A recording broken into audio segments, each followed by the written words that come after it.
प्रश्न ये है, राष्ट्रपति पद को गरिमा में बनाए रखने का प्रयास किया गया है। क्वेश्चन नंबर 2, राष्ट्रपति पद को गरिमा में बनाए रखने का प्रयास किया गया। मैं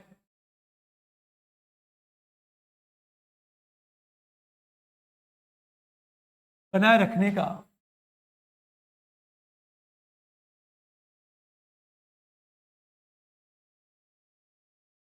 प्रयास किया गया है, किंतु राष्ट्रपति के निर्वाचन को लेकर कुछ प्रश्न भी उठते हैं।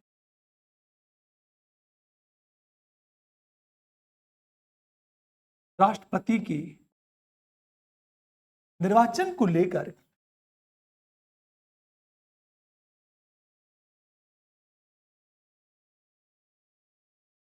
कुछ प्रश्न भी उठते हैं। बैटरी ने खत्म हो,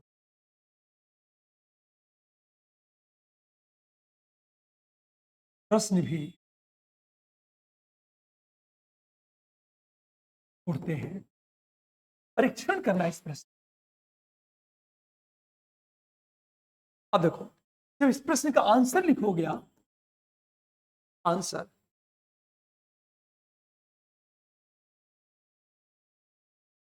तो ध्यान से सुनना इस बात को। अब सीधे सीधे यह लिखो, राष्ट्रपति का निर्वाचन कैसे होता है।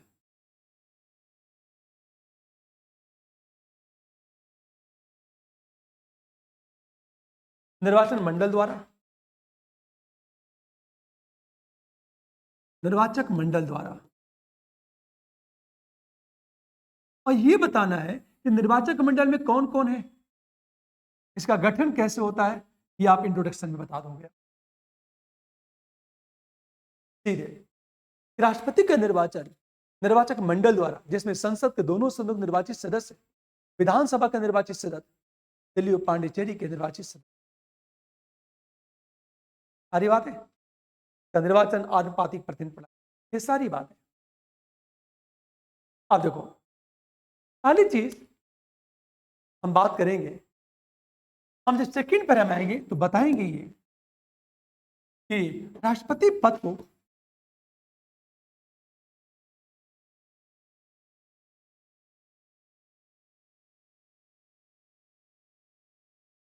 गरिमा में रखने का प्रयास किया गया है।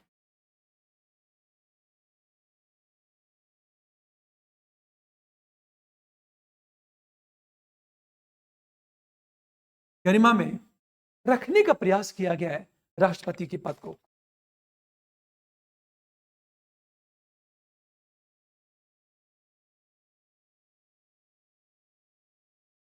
एक बात ध्यान देने इस बात। अब जब गरिमामय की बात करेंगे राष्ट्रपति के पद को, अब हमारे कई निर्वाचन तो केवल एक पक्ष और बहुत सारे पक्ष। अब गरिमा में बना रखने का प्रयास किया गया। जैसे की बात करेंगे, अब नंबर 1 की बात करेंगे। फर्स्ट, हमेशा निर्वाचन अप्रत्यक्ष पद्धति से, निर्वाचन अप्रत्यक्ष पद्धति से, अरे बातें अप्रत्यक्ष पद्धति से जो बातें की गई ना, उसमें क्या क्या आएगा, हमेशा दलीय पूर्वाग्रहों से प्रभावित,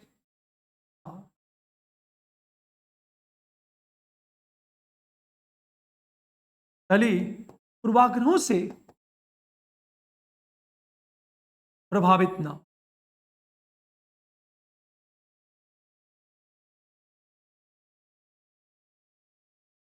अब दूसरी चीज, निर्वाचन में बौद्धिक और तार्किक लोग भाग ले।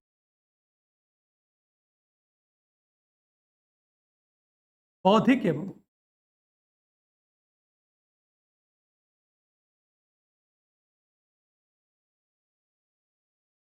तार्किक लोग भाग ले।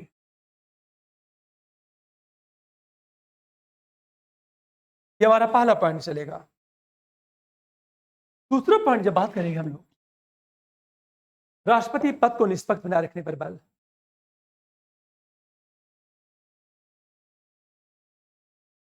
के निर्वाचन को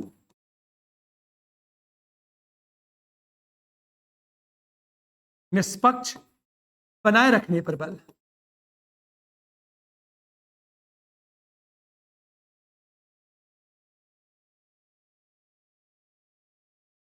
अब बताओ इसके लिए क्या किया गया? मनोनीत सदस्यों को सदन, विधानसभा के मनोनीत सदस्यों को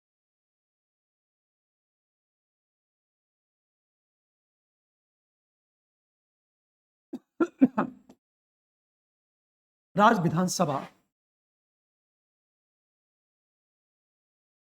के मनोनीत सदस्यों को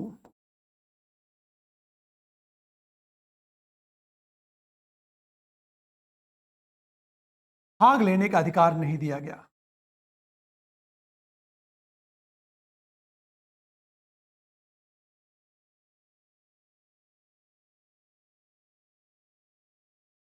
तथा संघ, क्षेत्र एवं विधान परिषद भी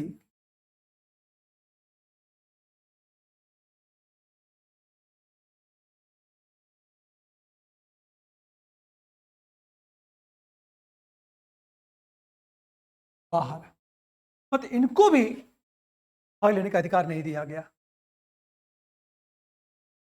राष्ट्र गरिमामय बनाए रखने का प्रयास किया गया। कैसे गरिमामय बनाए रखने का प्रयास? क्लियर? नंबर 3 की बात करें, चलो हो जाएगा। नंबर 3 की बात करें तो ध्यान देना, जब गरिमामय बात की बात करें तो 3 पक्ष लेके चलेंगे।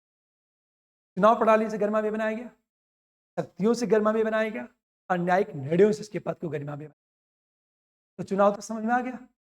अब देखो हम नंबर 3 की जब बात करेंगे, नंबर 3 होता क्या है? राष्ट्रपति दोनों सदनों को एक साथ संबोधित करता है आर्टिकल 87। पर सदन में उसकी आलोचना नहीं की जा सकती। क्यों नहीं की जा सकती? कि नए मंत्री परिषद के विचार हो और जवाबदेह कौन होता है? मंत्री परिषद होता है, न कि राष्ट्रपति। अनुच्छेद 87 के तहत राष्ट्रपति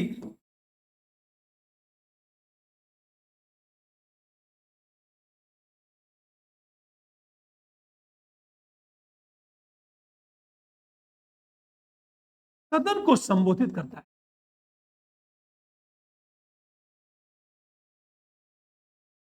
किंतु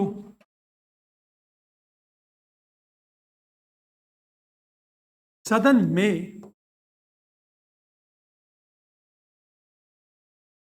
राष्ट्रपति की आलोचना नहीं की जा सकती।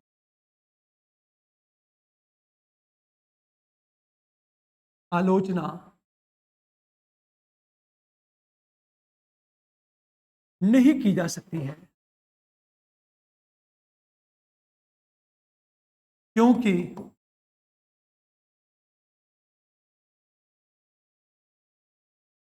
अरे बात है, वह सदन के प्रति उत्तरदायी नहीं होता।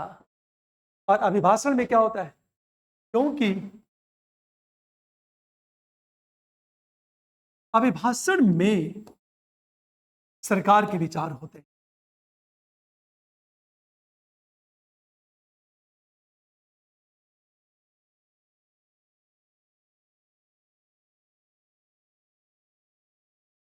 और राष्ट्रपति नाम मात्र का प्रमुख होता है।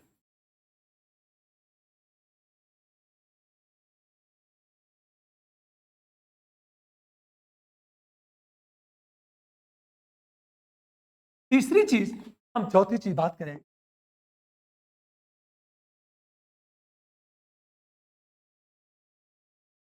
हमेशा वो मंत्रिपरिषद के परामर्श के अनुसार ही निर्णय लेता है। समझ वाली बात है? राष्ट्रपति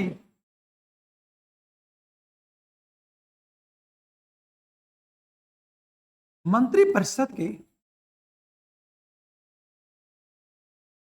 परामर्श के अनुसार ही निर्णय लेता है।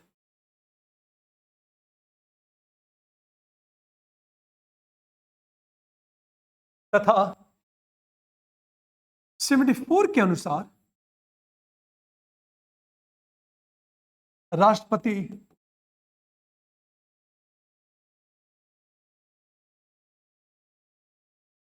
मंत्रिपरिषद के परामर्श को मानने के लिए बाद परामर्श को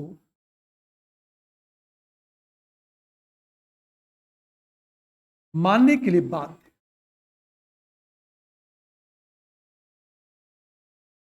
क्योंकि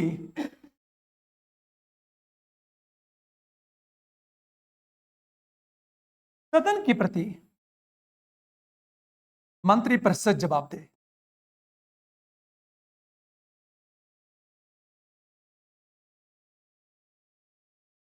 याद रखना, जो जवाबदेह होगा उसकी आलोचना होगी। राष्ट्रपति जवाबदेह तो है ही नहीं। जब राष्ट्रपति जवाबदेह है ही नहीं तो उसकी आलोचना क्या? आलोचना नहीं होगी तो गरिमा में पद बना रहे। हम गरिमा की बात, अगली चीज देखा होगा, राष्ट्रपति जब निर्णय लेता है ना तो हमेशा ध्यान दो, तो संवैधानिक और लोकतांत्रिक मूल्यों के अनुरूप ले। बातें समझ में आ गई? जैसे एग्जाम्पल ले, आपने गौर किया होगा, अध्यादेश तो जारी करता है राष्ट्रपति, पर लिखा है जब ऐसी स्थिति पैदा हो जाए, सदन की बैठक न चल रही हो और सदन की बैठक का इंतजार करने या प्रक्रिया का अनुपालन करने से इतना विलंब हो जाएगा कि राष्ट्र को क्षति हो सकती, तब वो अध्यादेश जारी करने का निर्णय। तो समानता देखा जाए, प्रश्न यही है, राष्ट्रपति पद को लिखा है, राष्ट्रपति पद को गरिमा में बनाए रखने का प्रयास, मतलब उसकी आलोचना तो संविधान में भी प्रावधान है। और दूसरी चीज, राष्ट्रपति का निर्वाचन प्रणाली भी ऐसा है ताकि उसका पद क्या हो, गरिमा में बना रहे। तो जब कोई मंत्रिपरिषद के अनुसार ही कार्य करेगा तो उसकी आलोचना क्यों? आप मंत्रिपरिषद की आलोचना करो ना। आप ये बातें समझ में आ गई? एक बात ध्यान दो इस बात को, कैसे गरिमा में बनाए रखने का प्रयास, क्या बात हो बात है। अब एक बात ध्यान दें इस बात, अगली चीज नंबर 5 की बात करें।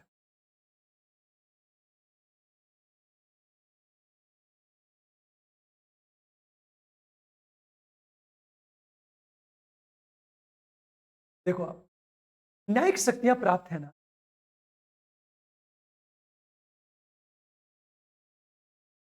राष्ट्रपति को प्राप्त न्यायिक शक्तियां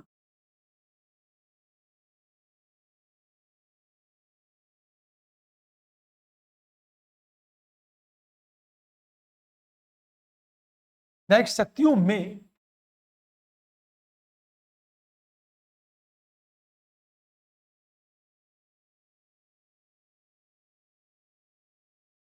न्यायाधीशों की नियुक्ति में कोलिजियम व्यवस्था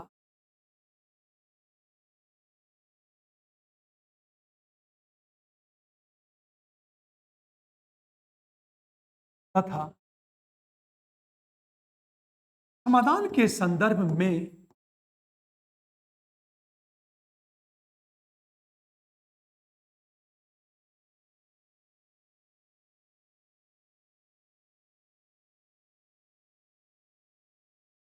मंत्रिपरिषद का निर्णय प्राथमिक।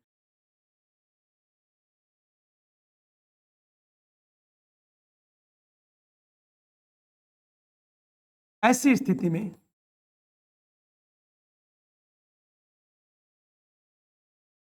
शक्तियों के दुरुपयोग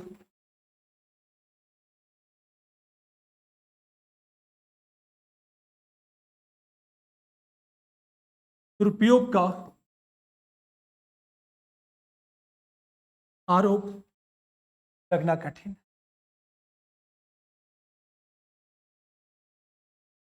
मतलब कोशिश की गई है उस पर शक्तियों के दुरुपयोग का आरोप न, तो कोलिजियम व्यवस्था हो गई है। पहले क्या था, मंत्रिपरिषद के परामर्श से न्यायाधीशों को, वो तो केवल हस्ताक्षर कर। हम गरिमा में पद की बात,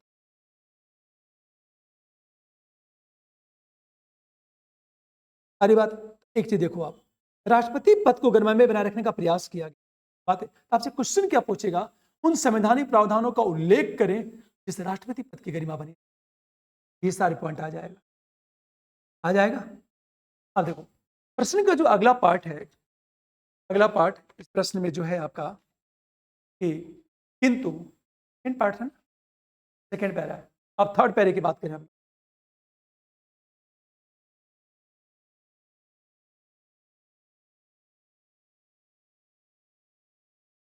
थर्ड, अब हम बात करेंगे थर्ड पैरा। थर्ड पैरा की जब बात करेंगे तो थर्ड पैरा में यही लिखा हुआ कि राष्ट्रपति के निर्वाचन के लेकर कुछ प्रश्न भी उठते हैं। बेशक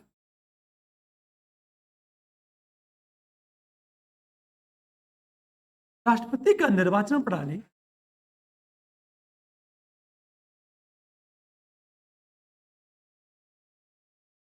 राष्ट्रपति पद को गरिमामय बनाता है।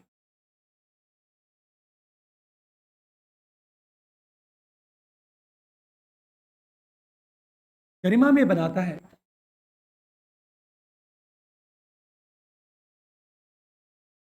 किंतु इस प्रणाली को लेकर कुछ प्रश्न भी उठते हैं। निर्वाचन प्रणाली को लेकर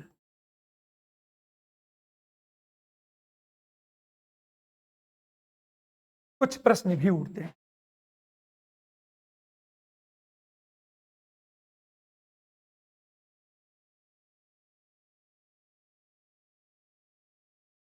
जैसे पहला प्रश्न क्या उठ रहा है, उठ ये रहा है कि राष्ट्रपति के चुनाव में दल की भूमिका महत्वपूर्ण, दल महत्वपूर्ण हो, प्रत्येक पार्टी क्या, ये बातें तो की जा रही हैं। अरे बात दल, क्योंकि कहीं न कहीं जो राष्ट्रपति पद पर निर्वाचित हो रहा है ना, इस दल का सक्रिय सदस्य भी है। ये प्रश्न क्यों उठा, हमेशा राज्यपाल पद की गरिमा को बनाए रखने के लिए सरकारी आयोग ने एक सुझाव दिया था। सरकारी आयोग केंद्र राज्य के बीच संबंध, तो राज्यपाल पद की गरिमा को बनाए रखने के लिए सरकारी आयोग ने सुझाव दिया था कि राज्यपाल के पद पर ऐसे व्यक्ति को बैठाया जाए जो किसी दल से न, और पद मुक्ति के बाद उसे कोई और पद न दिया, तभी वह निष्पक्ष तरीके से क्या होगा, निर्णय लेगा। यह सरकारी आयोग का सुझाव है, और सरकारी आयोग का सुझाव भी यही कोशिश है कि वो पद गरिमा में बना रहे और निष्पक्ष ना रहे। अरे बात है नंबर 1, राष्ट्रपति के निर्वाचन में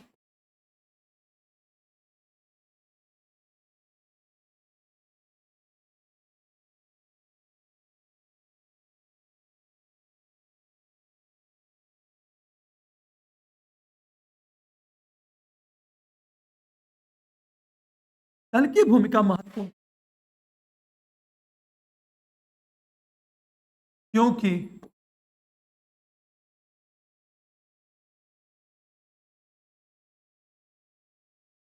विभिन्न दलों द्वारा राष्ट्रपति के रूप में अपने प्रत्याशियों का समर्थन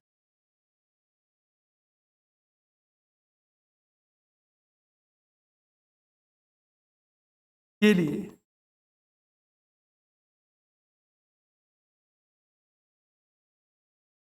अपने प्रत्याशियों का समर्थन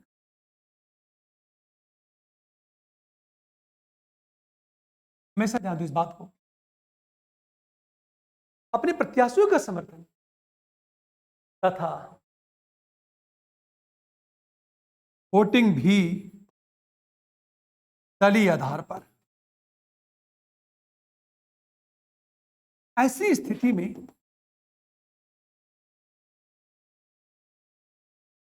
निष्पक्षता पर प्रतिकूल प्रभाव,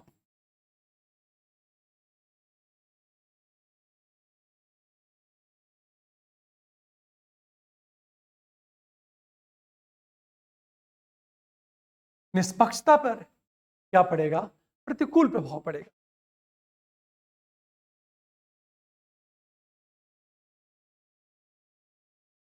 अब देखो चले, नंबर 2,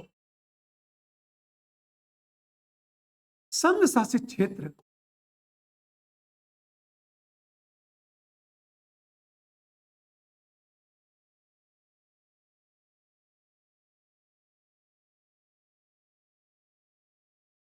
की भागीदारी न होने से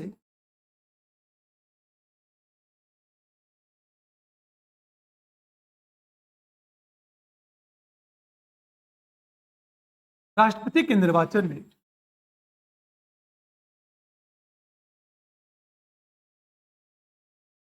उस क्षेत्र की भागीदारी चुने।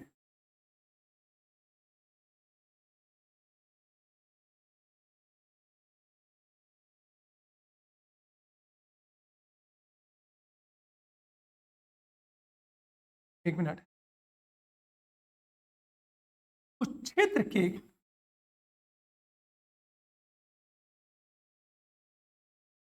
नागरिकों की भागीदारी न होना।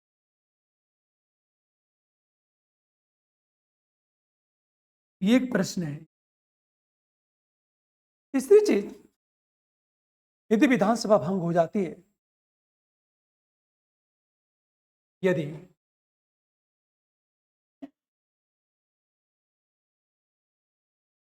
विधानसभा भंग हो जाती है,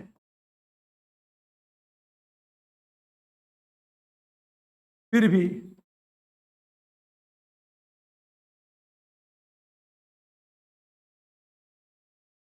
राष्ट्रपति का चुनाव संपन्न होता है,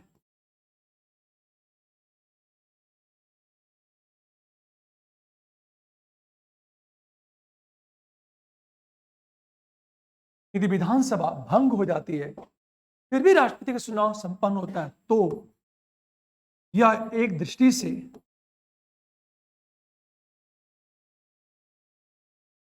उस क्षेत्र की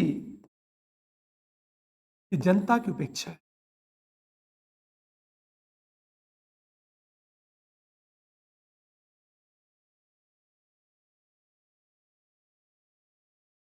आपने क्षेत्र की जनता को इग्नोर कर दिया है।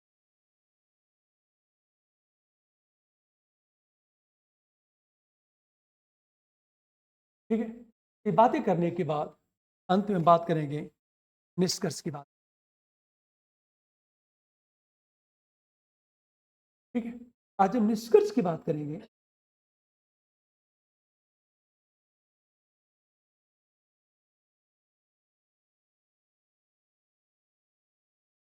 हाँ बिल्कुल, तो वही चीज, जनता को इग्नोर कर दिया आपने। ये चीज, सभी की भागीदारी कहाँ हो पा रही है, ये प्रश्न उठता है। ये पर ये कोई संवैधानिक संकट नहीं है, क्योंकि संविधान में ऐसा कोई, संविधान में लिखा हुआ है भाई, कोर्ट का डिसीजन है। ये सिंपल एक प्रश्न उठता है। प्रश्न क्या उठता है ये बताओ आप। पर भूल के ये नहीं लिखना आपको कि संवैधानिक संकट उत्पन्न होता है, क्योंकि सुप्रीम कोर्ट का डिसीजन आ चुका है कि विधानसभा भंग हो जाती है फिर भी चुनाव संपन्न करना संवैधानिक है। आपने लिख दिया भूल करके। मैंने क्या लिखा है, कुछ प्रश्न उठते हैं, मैंने यही नहीं लिखा संवैधानिक प्रश्न। संवैधानिक प्रश्न का मतलब होता है संवैधानिक संकट का प्रश्न। याद रखना, एक वर्ड्स बड़ा, जैसे प्रश्न एक सिंपल, और दूसरा आपकी बौद्धिकता का प्रश्न। इसका मतलब आपने मेरी बौद्धिकता पर क्या किया, तो समार खड़ा कर दिया, तो आपने मुझे पागल घोषित कर दिया। आप कुछ प्रश्न, इसका मतलब आप क्या कर रहे हो, आपको सीखना चाहते हो मुझसे। याद रखना, आप मुझसे प्रश्न पूछना चाहते हो तो आप मुझसे कुछ सीखना चाहते हो। आपने कहा सिर्फ आपकी बौद्धिकता संबंधी प्रश्न है, इसका मतलब ये कि आपने मेरी बौद्धिकता पर कुछ समार खड़ा कर दिया है। अंतर देखो, यदि आपने भूल कर लिखा संवैधानिक प्रश्न उठते हैं, इसका मतलब क्या चीज है, संवैधानिक संकट की स्थिति पैदा होगी। और संवैधानिक संकट शब्द का मतलब यह हो गया आपको न्यायपालिका में विश्वास। याद रखना, मेरा आंसर न तो संविधान के विरुद्ध होना चाहिए, न तो न्यायपालिका के निर्णय के विरुद्ध होना चाहिए। ये भूल कर भी, मैं इसलिए कहना चाहता हूं, मैं कई जगह मैं आर्टिकल पढ़ा था, एकदम वर्ड्स ऐसा कह रहे संवैधानिक, यार संवैधानिक प्रश्न, कोर्ट का डिसीजन संवैधानिक प्रश्न, कई ऐसा आर्टिकल में देखता हूं, आर्टिकल सीधे लाइन संवैधानिक प्रश्न उठ खड़ा। इसका मतलब सीधे न्यायिक अवमानना का प्रश्न उठता। यूपीएससी में हम सबको इससे क्या करना है, आंसर लिखते हुए लगे तो मुझसे बड़ा कोई भक्त न्यायपालिका का हो ही नहीं सकता। और संविधान तो मेरी आत्मा में रची और फंसी है। नहीं, एक बार हो तो जाऊं आईएएस।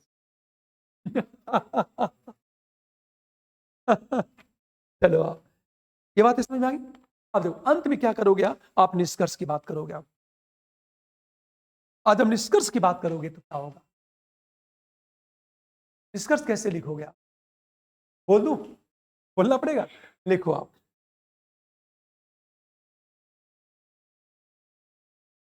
लिखो। अतः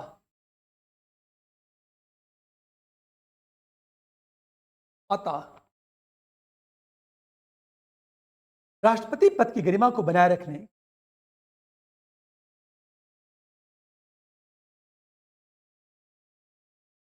और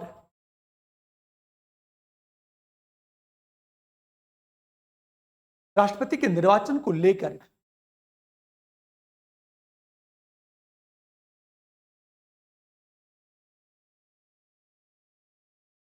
राष्ट्रपति के निर्वाचन को लेकर उत्पन्न विवाद की स्थिति में न्यायपालिका ने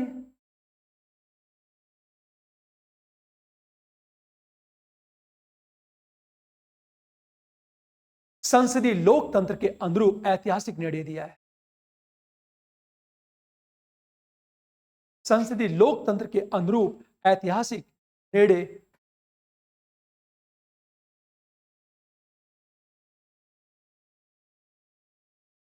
अच्छा, आपने निष्कर्ष समझ में आ गया?